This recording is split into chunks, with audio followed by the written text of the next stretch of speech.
Tak tahu nak bagi hadiah apa untuk suami sempena anniversary ataupun hari bapa, tapi nak bagi hadiah yang betul-betul berguna, bukan yang last-last simpan je dalam lemari. So ini adalah set pencukur edisi terhad daripada Ancient. Jenama ni berasal daripada Jerman dan kualiti dia memang tip-top. Dalam set ni korang akan dapat pencukur yang paling laris iaitu Ancient Mini 60. Bateri dia padu, sekali charge boleh guna sampai 2 bulan. Kepala pencukur fleksibel, memang ikut bentuk muka bila guna. Jadi tak makan kulit, selamat walaupun kulit sensitif. Lepas guna nak cuci pun senang sebab dia kalis air, bilas je terus bawah paip. Dalam set ni juga ada nose hair trimmer ataupun pencukur bulu hidung.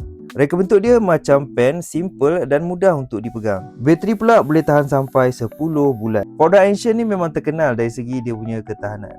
Kalau nak bagi hadiah yang praktikal, premium dan memang confirm akan digunakan, produk daripada Ancient ni memang pilihan yang bijak. So kalau korang berminat untuk dapatkan, link ada disediakan.